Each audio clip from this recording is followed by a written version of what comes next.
I will start with my time in Guam. Once my wife and I moved into our house in Guam, we set up the rooms. My son got his own, and we picked one right next to his. After we set up and finally got situated, we got this feeling from our son's room, like somebody or something just wanted us out of that part of the house. So being normal adults, we just ignored everything. But our son would not want to be left alone in the room, kind of like he was in pain or being scared. But once we left the room, he would relax and return to his normal 3-month self. Anytime we would be in his room, the feeling came back. I would pass it off as a new house, gotta get used to it. I never got used to it, neither did my wife or son. The presence in the corner of the room started to take over his whole room. Anytime we would walk past the room from any direction, the feeling would come back, kind of like daring us to confront it. The first confrontation of this ghost was one I'd never forget. It was close to 1 a.m. and everyone was asleep at the time. I was walking past my son's room when I noticed this bright light illuminating the room for a second, then disappear like a flash of light. It might have been an orb, but it happened so fast that I couldn't tell. But there was definitely a flash of light, so I went into the room to investigate. The room was pitch black, except for the window that barely kept the room visible. But what I saw in front of the window still haunts me to this day. Outside the house, there is a tree that faces the window. After making sure that I didn't wake up my son after walking into the room, my attention immediately turns to the tree outside the window. My heart was pounding. I could have sworn I saw a bearded man in a raincoat sitting on the tree, just staring at me. Instinctively, I ran to turn on the lights. My son wakes up crying, and I look out the window at the tree, and nobody is there. My first thought was that it was an intruder, so after calming my son down, I went to my room where my wife was sleeping, gently woke her, and handed her my son. I told her to stay quiet and calm, and I took a baseball bat and headed out the door. There was absolutely nobody on the property, and it was dead quiet. Nothing but the sounds of a calming wind. I even remember hearing owls, but that was it. I went back into our house, confused, but still alert. I remember I was so scared that someone was stalking us that I didn't sleep, and I stayed up the entire night as if I were a soldier.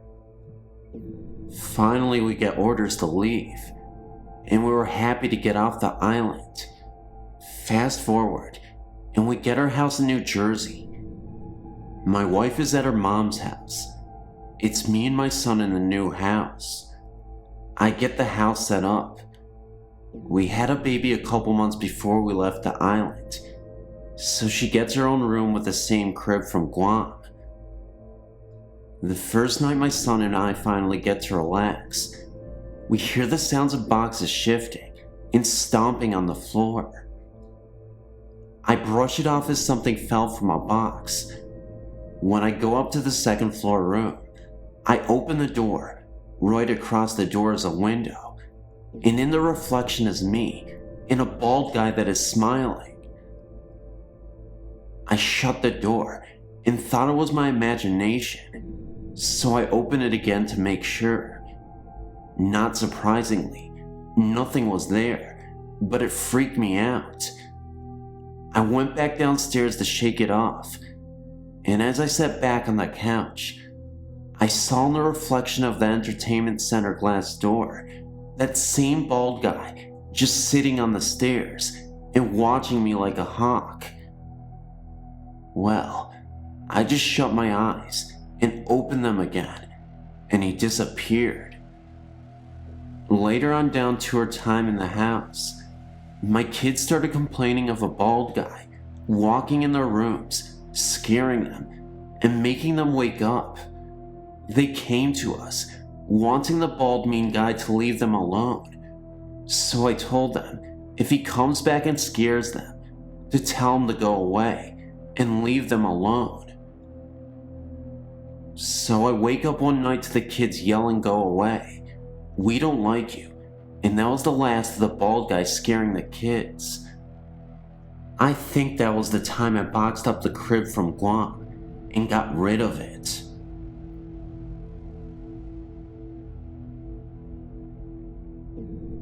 I would say this is a story of a haunted house, but it isn't.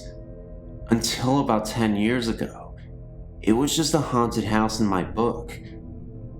I met my husband over 30 years ago. He told me about a house he used to live in that had some very strange happenings in it. It was local, but he never wanted to go anywhere near it. He said that it was very old and had been built by a young groom who had some of the wood and granite that made the fireplace sent from Ireland.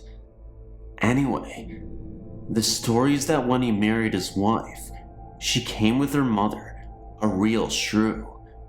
She harped at him and distressed his wife to the point where he went mad and killed them both, then ran screaming that the demons of the house made him do it. My husband's family moved into the house in the early 60s. During the years they lived there, they heard doors closing and footsteps on the stairs, as well as the smell of coffee and frying bacon in the middle of the night. His mother was quite a gardener, but could never get flowers to grow in the yard. He said the whole family was quite uncomfortable in the home and eventually moved. We had been together for a few years when we heard that the property had been sold for a mini storage lot. We were talking about it one evening with my sister and some friends. When my husband told the story, the friends asked to see the house. I'd never seen it to this point, and I'll admit, was more than a little bit curious. We finally talked him into going, and away we went. When we turned onto the street, I got a really creepy feeling, but we pulled up to the house, and I was terrified. There was not a living blade of grass or anything else on that lot. We live in Washington State, and this was March. The house was dark and very ominous. I refused to get out of the car. So did my sister. The guys, 3 of them including my husband, took a flashlight and headed around to the back of the house to see what they could see. After a few minutes, we saw a flash of light on the second floor. In the window on the second floor, they all swear that they saw an old lady's face with long gray hair staring at them through the window. A few minutes later, we saw the front door open, but nobody came out. After a few minutes more, they returned to the car. We commented on the fact that we had seen the light, and they told us they had never turned it on. Then we asked them why they didn't come out the front door. They told us it was locked, and they had tried it before going around back. I was always skeptical about the stories connected with the house, but after they tore the house down, the mini storage was plagued by problems and eventually went out of business. The property sits abandoned and barren. Still nothing lives there, and it's still as creepy as it was years ago.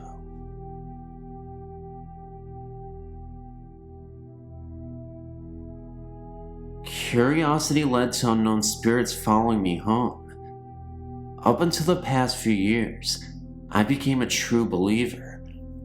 I've always felt that I had a special gift, or I could sense energy, especially waves, and other sorts of things. I've had countless moments where I've thought of something random that was about to happen, whether it was a thought, feeling, song, whatever. But aside from that, I know that there are several unexplained factors of this earth, such as life after death.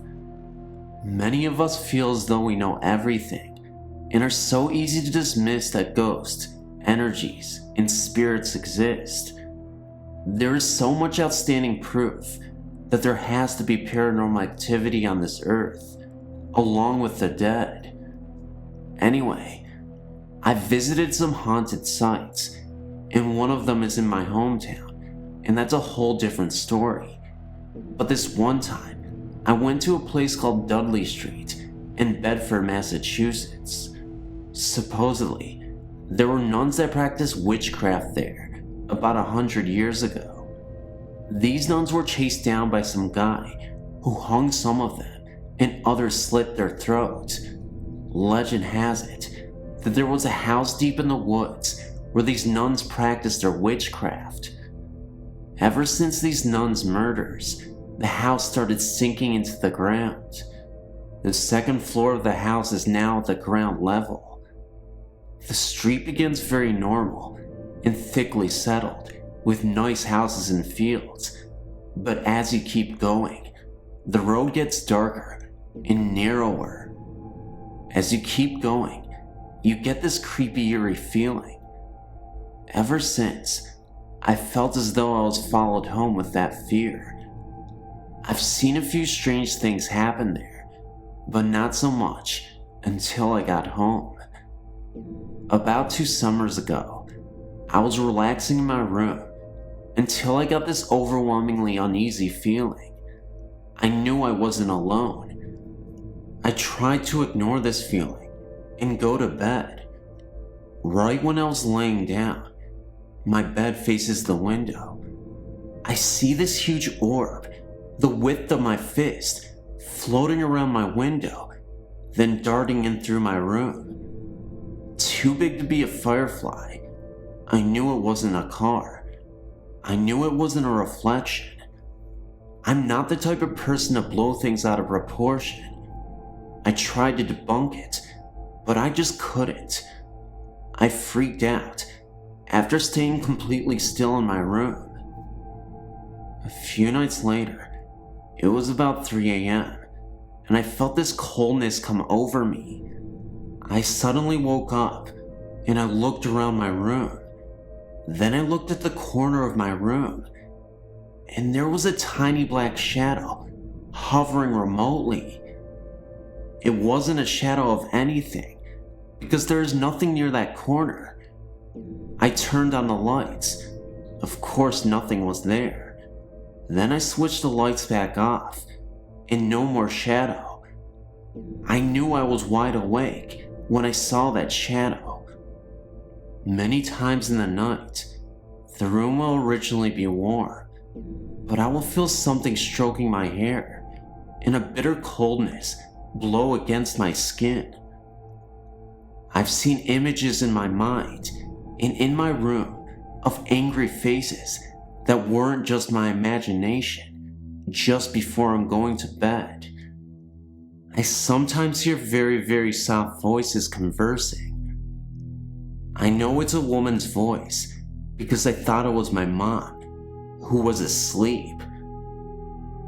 It was later when I found out that, also according to legend, once you visit Dudley Street, you feel as though you're followed home. This is according to your website too. I didn't know that, but know it makes sense. These occurrences are still happening today.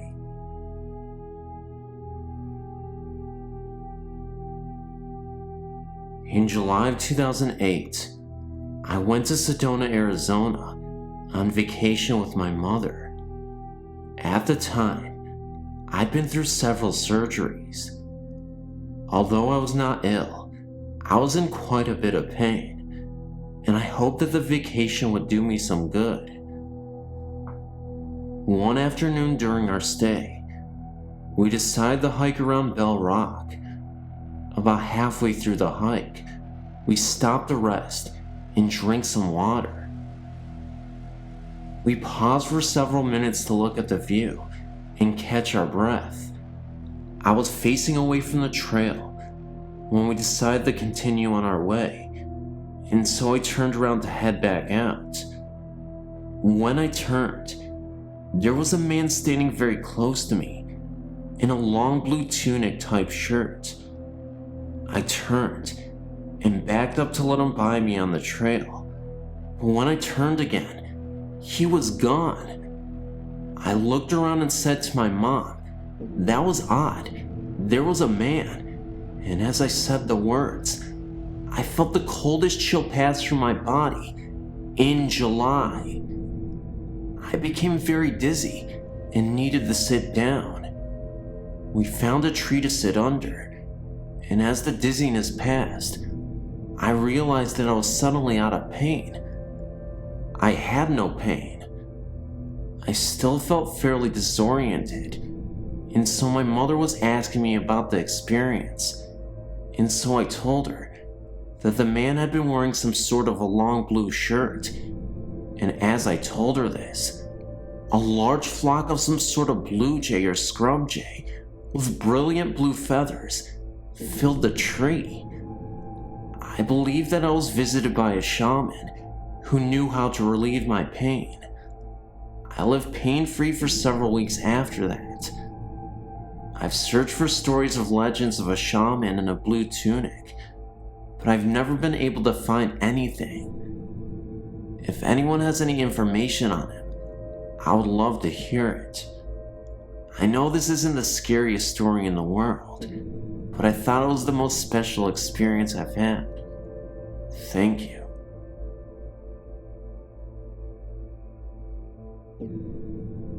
This is my first story here.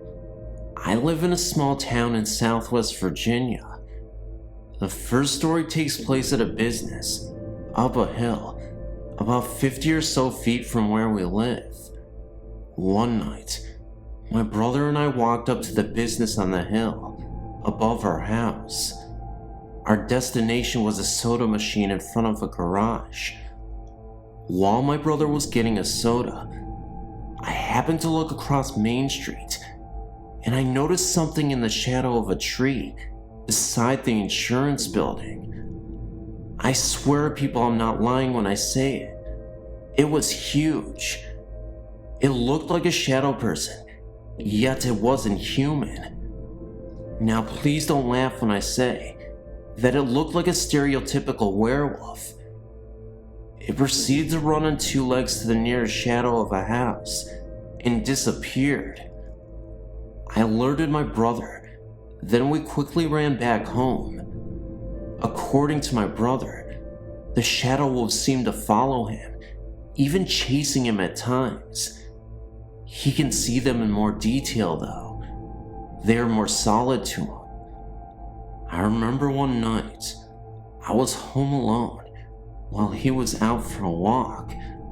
All of a sudden, he was beating on the front door, begging for me to unlock it. I let him in, and he was gasping and shaking. He was scared out of his mind. You could see it in his eyes. When he calmed down, he told me that he heard a loud splash in the creek beside him. He turned to see the shadow wolf lumbering after him up the bank. Another occasion of seeing something strange. It was a bright and sunny day outside. My brother's girlfriend and I were exploring the basement of an abandoned house, which was up the street from ours. The basement was pitch black, except for the spilling in from the openings where the windows used to be. The basement was quite large too, in fact. The girlfriend entered first, curiously looking around. I entered a couple seconds later, my attention drawn to the windows, just as something huge and black jumped through the opening without making a sound. Then, there was nothing there but the woods which could be seen through the window. Before I could relax, it returned, peering in the window like it was lying on the ground. I shudder to this very day when I think about what I saw. It kinda looked like a shadow person, but way more solid than the ones I've seen before. It was human-shaped. I could see no nose or mouth, or even ears. What I could see was its eyes. It had golden cat-like eyes. It just stared at me for a few seconds before it took off. I did feel like it was a bit annoyed at being disturbed. The house we lived in was across the street from the house we saw that being in. Our house used to be a miner's bathhouse or something. I don't really remember the term the locals used. The house had lockers and showers in the basement. It was extremely dark and creepy. I would never go to the basement alone. I even heard that one of the other rooms used to be a barbershop for them. The house across the street from that, I really don't know much about. I do remember an older, dark-haired lady living there when we were little kids. There was a store and an old post office in the building next door many years ago. My brother's boyfriend at the time helped run the store back in the 80s.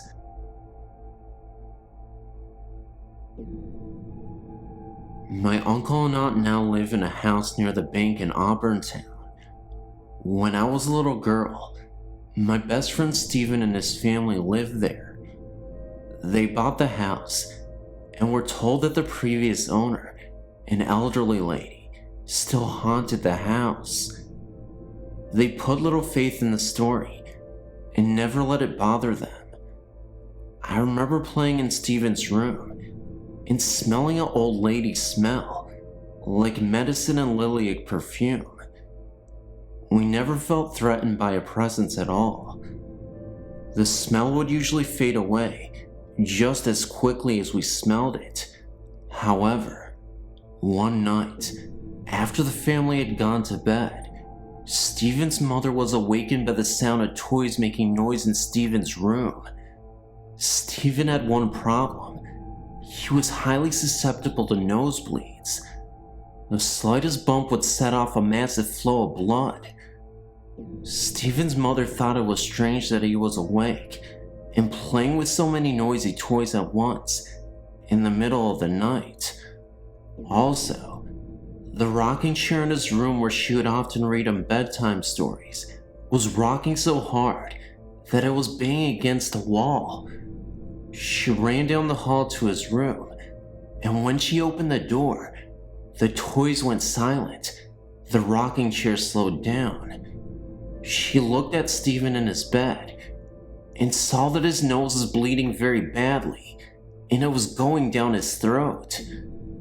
He might have drowned in his own blood if the very sweet lady's ghost had not raised such a racket that night.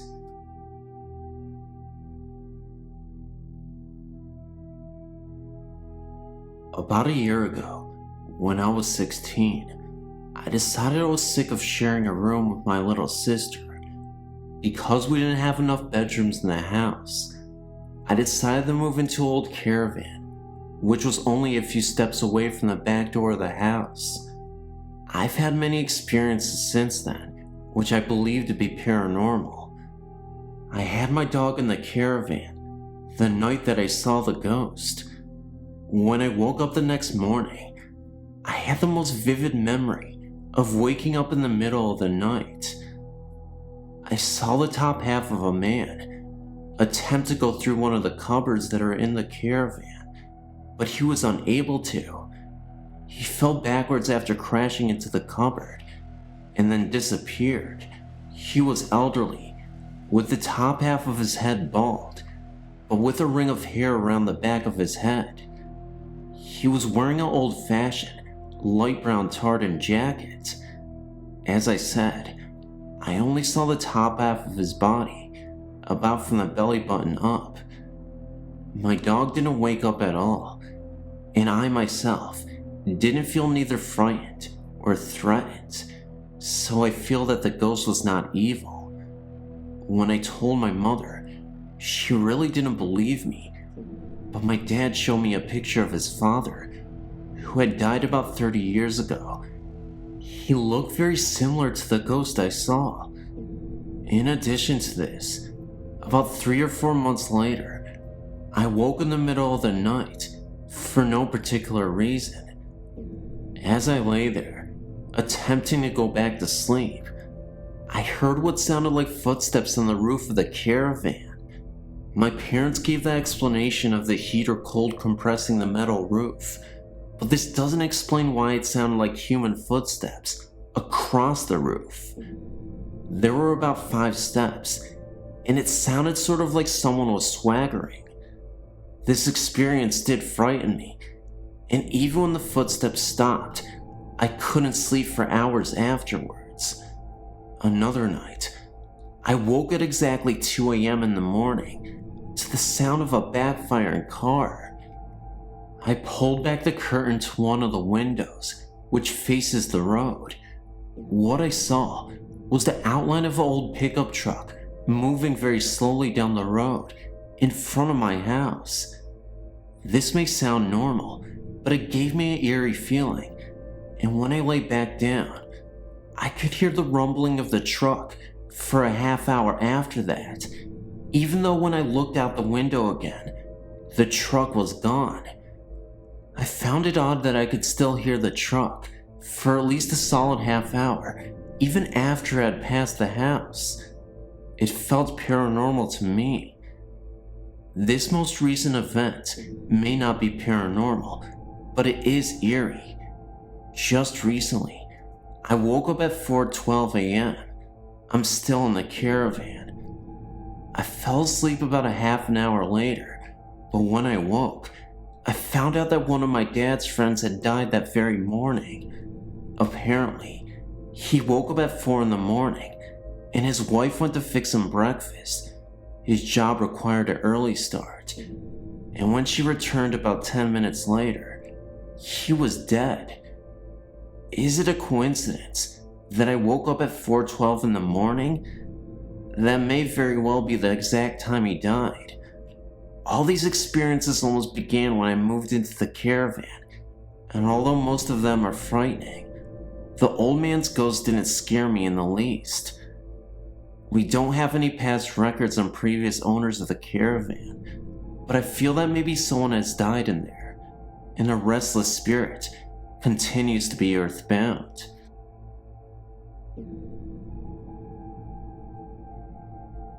When I was 5, I slept in the old camper we owned, and my great-grandma slept in the camper with me. We had the stove light on. I woke up in the middle of the night and saw a figure of a boy. He was holding something, but I couldn't quite guess at the time what it was.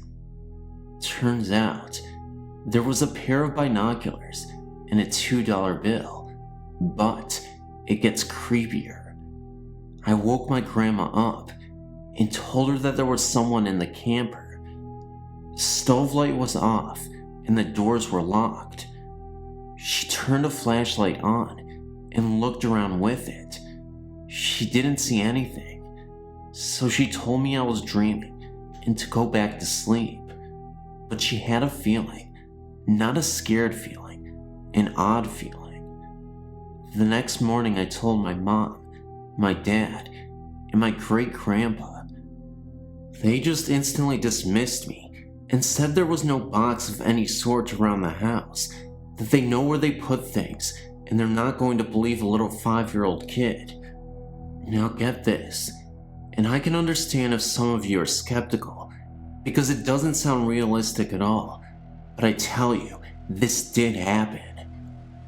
My dad gets a phone call from some guy, but the creepiest part was, it was just a whisper. He just said he needed his box, and he hung up. It was a 15-second phone call, long enough to say that, and it was kind of staticky. I don't know what that meant, or if this means anything at all, But I wonder if that kid grew up and became a ghost, and as he became a ghost, he somehow transmitted his voice to the phone and actually spoke to us. I know this sounds ridiculous, but believe me, it actually happened. Or you may not believe me, but whatever the case, I know my truth, and that's exactly what happened. If you like this video, please comment, because I made a 30-minute video and I wanted you guys to do it. I wanted you guys to comment, watch, like, and subscribe. Do the deed, do it right now, and do it the best way possible. I don't even know what I'm saying, guys, but thank you so much for tuning in regardless. I appreciate your viewership, and as always, thank you so much for joining me on this ghost tour ride. I don't even know why I said ghost tour ride, but it's me, so you can't really say anything else. Basically, just comment below, that's a demand by the way, and let me know what stories you liked the most. Share this video around because it really helps me a lot, and obviously a share is good for me, it's good for you, and who doesn't want to share ghost stories? I don't know, people don't like ghost stories, but you guys like ghost stories, so why not? I don't even know where I'm going with this outro, and this is a pretty sloppy outro. I'm not feeling really well, and I'm slurring my words as you can see, but thank you guys so much. I love you so much, and I'll see you in the next video and in the comment section below, because I want to hear your voices. Well, I mean, you know what I mean. Word voice, you know, text voice.